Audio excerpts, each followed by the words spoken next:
Radio, man. Episode 10, man. We here, Real Radio. Let's go. It's your boy, Calvin Darville, man. As you know, on a mission to empower the youth to be themselves while creating financial freedom. My partner in crime, Carl Clark, is not in the building. Shout out to him, though. He's being a good father. He's actually going on vacay with his daughter and his son. So they're out enjoying themselves. I think he's going down to Puerto Rico or something like that.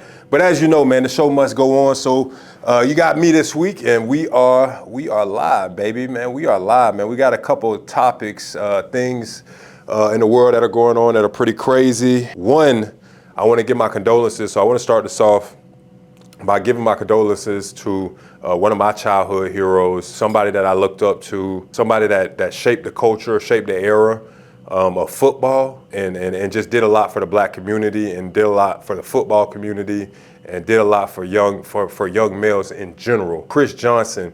Chris Johnson. He used to play for the Tennessee Titans. Probably going to be a Hall of Fame running back. Definitely was a Pro Bowl running back, and obviously just a game changer. He was recently diagnosed with ALS. Well, not recently diagnosed, but he recently revealed to the world that he had ALS.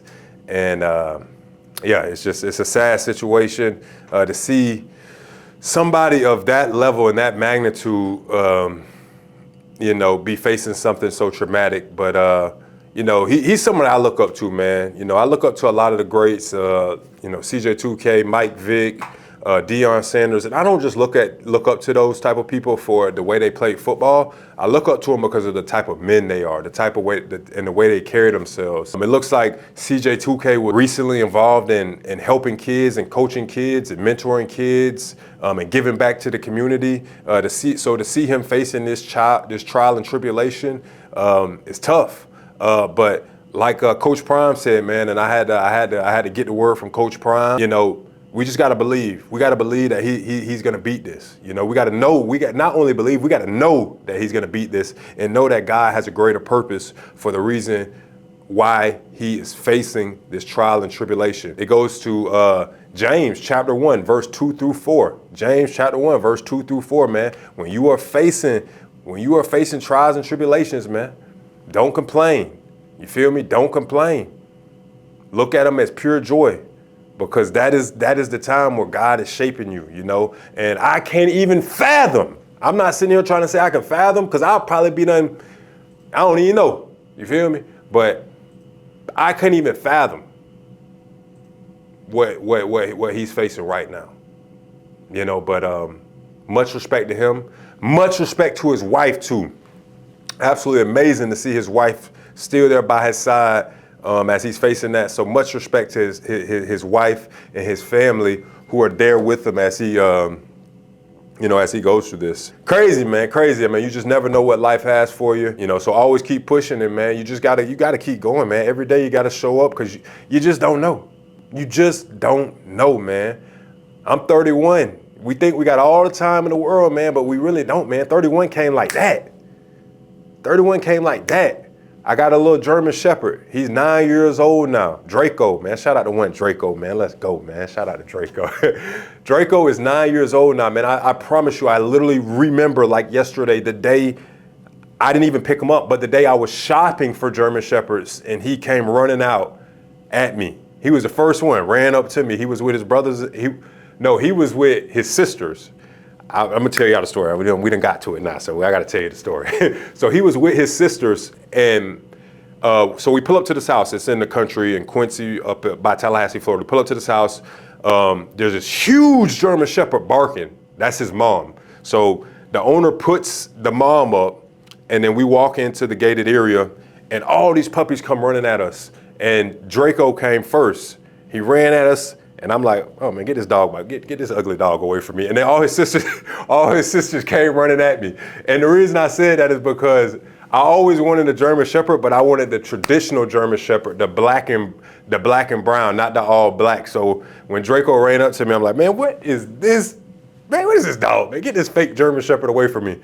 But the only reason I ended up going with him, because he was the only boy left in the litter of pups. But now I'm happy, man, because it's good to have he's different. He's different. So it's all good now. But yeah, man, I don't know how I got on that story, but yeah, that's how I ended up getting Draco. Another thing that's going on that's crazy in the world right now is Drewski. Oh man, that boy stay in the headlines. Drewski.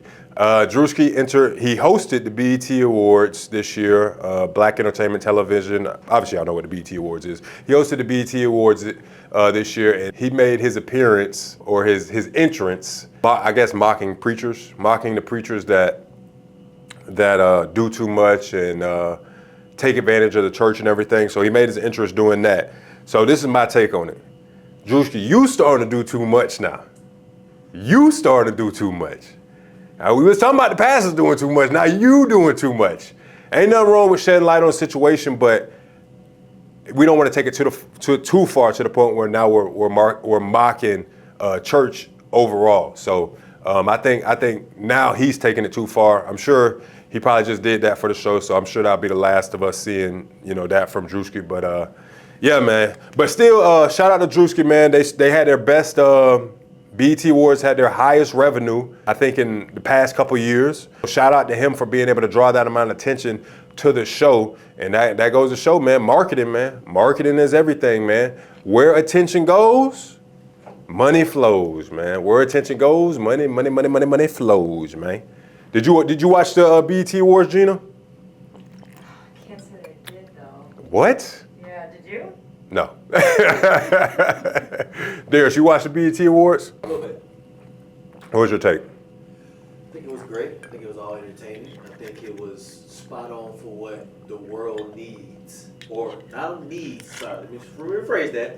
What the world wants out of entertainment. So the revenue that you were saying, since 2019, the ratings have been down. He boosted them back up since 2019. So it's been almost, 10 years since BET has become something of talk, you know what I'm saying, talking of interest. You get what I'm saying? So yeah, I think it was Drewski played and did his part. Yeah. Drewski did a great job. Yeah, he did a great job. I mean, he's funny, he's gifted, he's talented, he's committed. That's the main thing, boy. That boy is committed to his art. Drewski stay on the grind, man. So we gotta give it to him for that part. And I think when you're a committed individual and you're hardworking and you're a person who produces at the level that he produces, that there's going to be mistakes along the way no matter what. Because when you are essentially peeling back the curtain, because I mean he's doing a great job of what I would like to accomplish, peeling back the curtain and just being his authentic self and showing the world. I mean he's producing probably every single day. So to say there wouldn't be mistakes in production or things that you may regret or things that you may say or skits that may have gone wrong or maybe rub people the wrong way is absolutely impossible. And I'm actually all for rubbing people the wrong way when in my opinion it's for the greater good. Because I think the first time was good because we're shedding light, but I think if you continue to do it, then it becomes you're talking about them doing too much, but really you're doing too much. So nonetheless, man, still salute the brother. Look up to the brother. Great entertainer. Funny as hell. He's my age. Multi-millionaire. Would love to be on his level one day. I mean, he's a real testimony to getting after it, man, and being yourself. So, shout out to him for that. But that's just my feedback on that situation. But nonetheless, man, we're going to go ahead and hop into the main topic of the day, man. How to go from an L to a W. How to go from an L to a W. This is what I talked about briefly in an Instagram post. I went from an injured football player to a seven-figure business owner. We're on track. We'll definitely cross a fat number this year.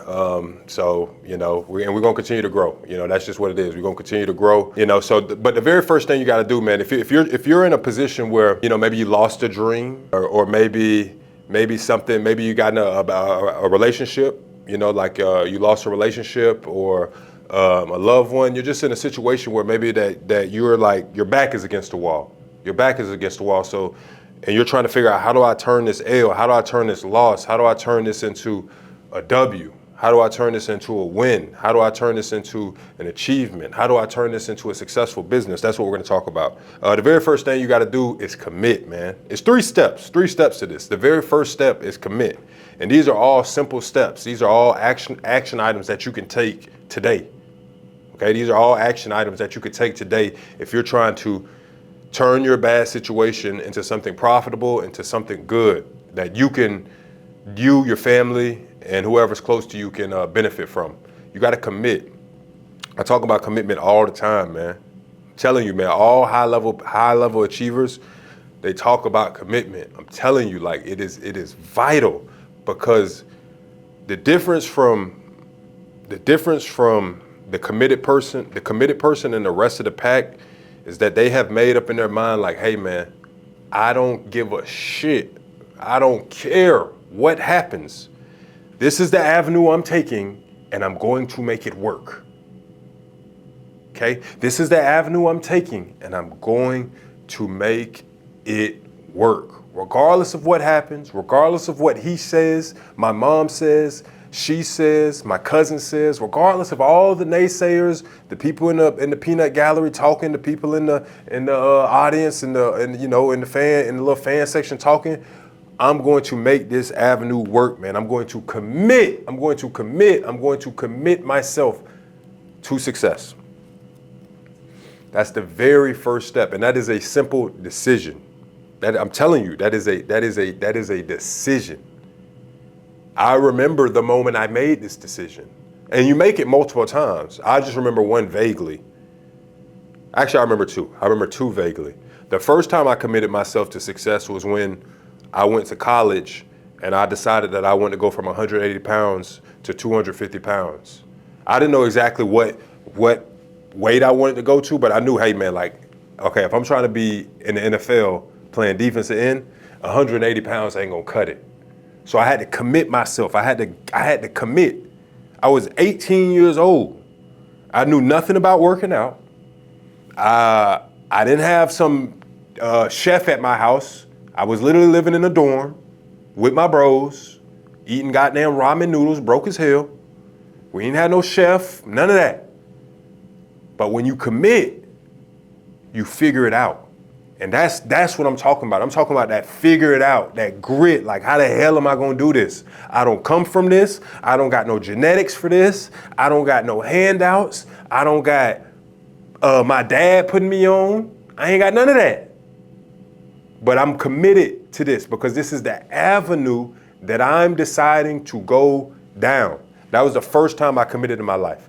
The second time I committed in my life was after football. Well, after I thought football was coming to an end. I tore my Achilles, graduated college, working at Best Buy for like, damn, $10 an hour. You got people in there bragging because they got a raise of a quarter. I went from $10 to $10.25. Yeah, that was the environment. You got people bragging about that shit. So yeah, I'm working at Best Buy. I'm also doing a construction job. Crazy.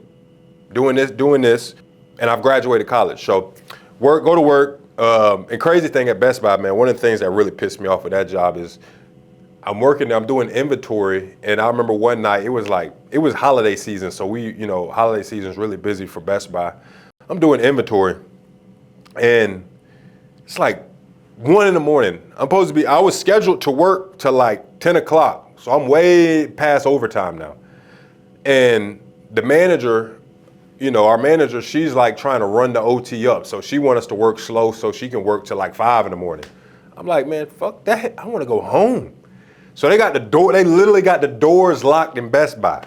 They got the doors locked so you can't leave. Everyone has to leave at once.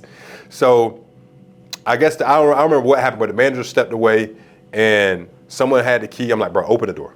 Open the door. I got to go. So I open the door, leave out that thing. I come back the next day, and they were like, they talking about who let him out. I'm like, what you mean? Who let me out? What, is this prison or something? So nonetheless, coming from that I was like, yeah, I know this is not for me. This is not something that I could see myself doing for the foreseeable future. So Yeah, so worked there, and I graduated college. So one day I go home, laying in bed, I'm all depressed because my football dream came to an end. I don't got nothing to pursue. I lost my passion, lost my purpose, all that. And I just remember vividly being like, I was thinking, I'm like, okay, well, how did we get here? Like, I had all this, energy and fire and passion, to make it here. And now it seems like this dream is coming to the end. But for some reason I was like, damn, Calvin, but you got close. You really did, bro. Like you almost made it to the NFL. Like you had the Rams at your first game. You went from 180 pounds to 250 pounds. You're the starting defensive end. Like this is your year. This was your year. Like how did you even get to this point? Because a lot of people would have said a lot of people would have said and did say that I wouldn't even get as far as I did get. So when I thought about it, I'm like, well, it's not like I knew everything about working out. It's not like I had some fancy chef at the crib. It's not like I got a dad that played in the NFL or a cousin or some shit who's putting me on. Like I had nobody putting me on. I sent my tape to FAMU for them to look at it. I'm like, well, you committed. That's what you did. Like you literally just committed. You committed yourself to this and you reap the benefits of staying committed. I'm like, well, if I take this commitment that I have to football and put it into business or put it into my life, I didn't even know if it was going to be business at that point. Honestly, I didn't. I didn't know what it was going to be. I just knew it wasn't going to be Best Buy in a damn construction shop that's paying me $10 an hour. But I just put this commitment into the success of my life, period. No one can stop me. So that's what I did. Started going to Barnes & Noble. Your boy was hanging out in Barnes & Noble, 22 years old, dreadhead. Just quit it smoking Black & Miles. Shit. Hold on, sir. You smoking blacks? See, that made him stop. Bro, you just don't know, bro. You just don't know. My story is crazy. That got your attention. Maybe I should talk more about it. Bro, listen, guys, I'm an open book, so we got to be authentic. We got to be out here, man. Like, oh, man, listen, one of these days I'm going to do a show. One of these days I'm going to do a show with one of my friends from college. That would be funny. That would be a good show. I'm be like, bro, just tell everybody how I used to be. Oh man, yeah, I wasn't voted most likely to succeed in high school. None of that shit. Like, none of that. I got best complexion though. Hey man, let's go, man. Let's go, man. Let's go, man. Hey, but now on the real though, man. Yeah, I had to commit. So had to go from that lifestyle, which I was young. I mean, we all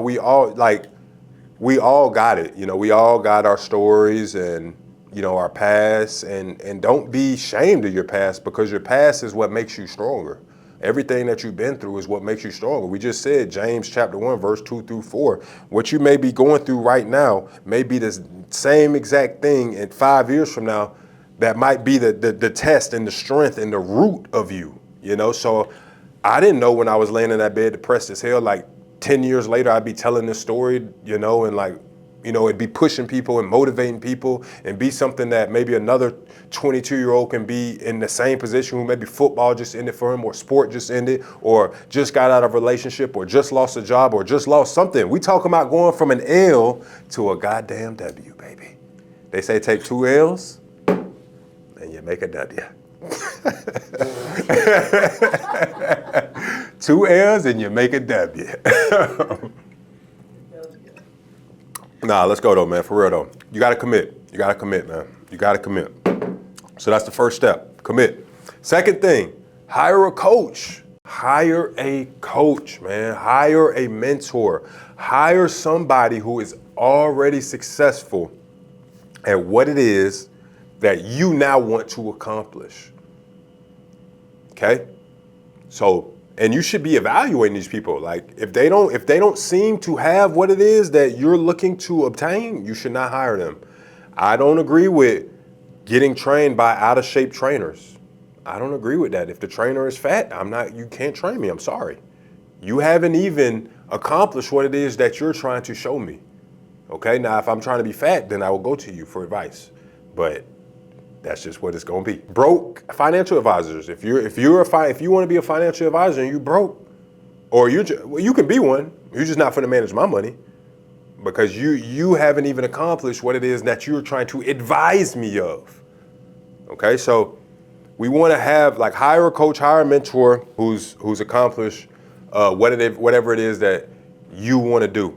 You know, so I mean, it's just like football. Like, if you have the pick of the litter, if I play football and I have the pick of the litter, I'm not going to go to a coach who has a losing program. It's very simple. I don't want to lose. No, there's no athlete on planet Earth who sets out to lose. Zero, period. And that's just because that's accepted in that culture. It's accepted in the environment. Like, as an athlete, you're expected to have an attitude, a winning attitude and a winning mentality. You should have that with life. You should not expect to lose in life, whatever that means for you. Define what winning looks like for you. Take a moment and define it. What is winning? What is success? What does that look like for me? And then I want to hire a coach, hire a mentor. And I'm just using the word hire. I mean, there's plenty of people who want to mentor people. There's plenty of people who want to give back. If you don't have the funds, what can I exchange? What can I exchange for your knowledge? When I was 22, man, and I was just getting started in real estate as a wholesaler, they would host these Tampa real estate club.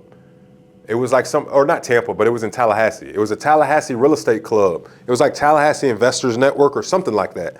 I was 22, knew nothing about investing, nothing. The first thing I did was buy a course.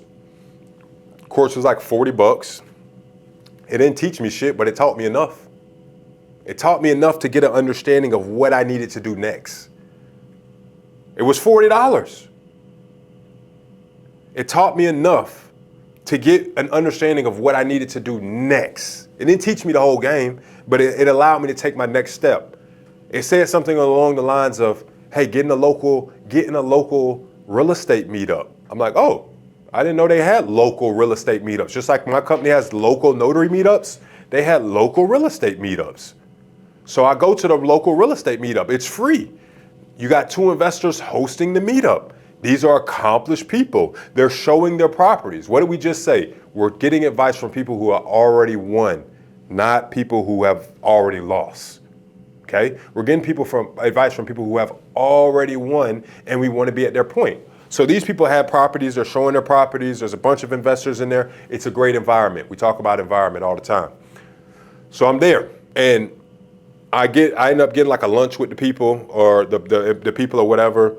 And for them, it's like I said, if you don't have the money, okay, well, how can I give these people value? Well, they don't have time, because typically if they had money, typically the people with money don't have time. Typically the people, my position, I had no money, so I had a lot of time. I would go out and look at property for them, and then I would show them the property so that they could possibly invest in the property. And if it was a property that they wanted to invest in, then they would cut me off some bread or whatever. But nonetheless, that's how you can get, when I say hire a coach, it doesn't mean you actually, even if you don't have the bread, Calvin, I got, bruh, number 1, commit. Okay? That's what we said. Number 1, commit. If you did number 1, the last thing you'll say to me when we get to number 2 is, oh, Calvin, I ain't got the bread. Because you're going to come up with the bread. You know who always come up with the bread? A crackhead. Crackhead always come up with the bread. Am I lying? They always, how does the homeless person always have money for the drugs? They're committed. They are committed, just said the wrong shit. Commitment goes a lot of ways, guys. Commitment ain't just about, hopefully you do it for positive things, but it's not, commitment is just a word. It is an energy. You can commit to negativity. That defines a crash out. They committed. So if you did number 1, then when we get to number 2 and I say hire a coach, the last thing you're going to say is, Calvin, I ain't got bread. Because if you say that, then I'll just say go back to number 1 again. All right, so I'm not even going to talk about that no more. Number 2 is hire a coach. Number 3, execute. See, this is where this is really where it all falls apart. You commit, you hire the coach, You come up with the bread somehow. You ask your mama, ask your daddy, ask your cousin, ask somebody. You go work at Best Buy. You save your money. You do whatever you got to do to get the money. You hire a coach. Go through the program. You take your notes. You ready to go. Now it's time to execute, man. It's time to actually execute. We have to do what we were taught. Knowledge in your head is not power. Until it is applied, that is when it becomes power. If you're not, and knowledge is not power. Applied knowledge is power. Knowledge is just a whole bunch of information you got in your head that you know. But if you ain't using it for nothing but a debate with your buddies, after work, so you seem like the know-it-all. Like if you just debating with your friends after work, like, oh man, blah, blah, blah, blah, interest rates went here and stocks are here, but I don't have any money in the stock market, but I know stocks are here. Real estate's looking like this, and Elon Musk did this, and Trump's about to do that, and you know everything about everything, but you're doing nothing about nothing. Execute, man, execute on the plan of action. Execute on the course of action. Here, Carl, I need 400 calls. We got to execute, buddy.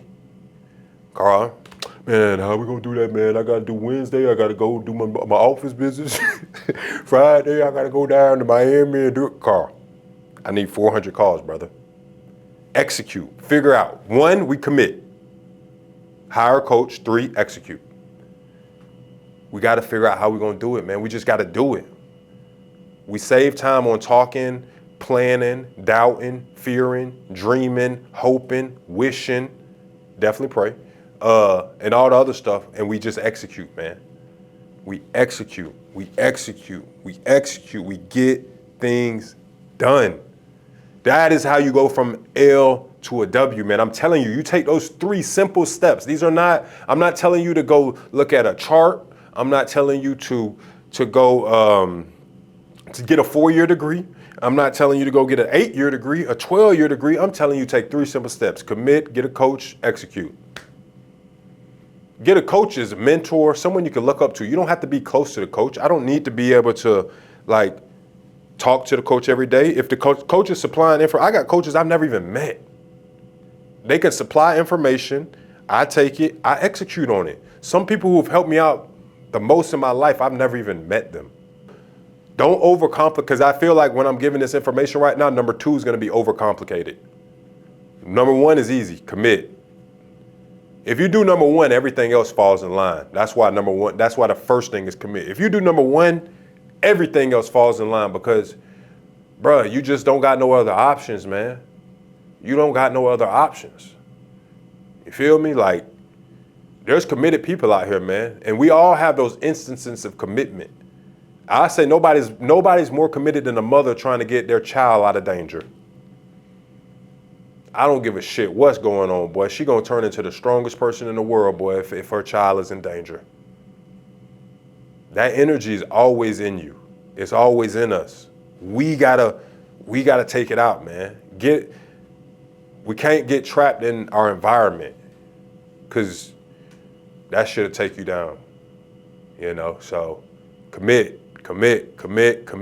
Hire a coach, execute. Let's go, man. Everything else from there, man, is up. So man, let's go, man. Great episode, man. Real radio, dog. Real radio. Hot take? Hot take. Ooh, I have one. Oh shit! Gina in the cut. Let's go, Gina. You said don't hire a personal trainer if he's fat, or a financial advisor if he's broke. What about a real estate agent if they don't even have their own house? I would hire that. You wouldn't hire that? I would. You would? Yeah. And why? What if they have investment property? If they don't have any houses? No property whatsoever. I mean, maybe they're just not in a position to have it yet.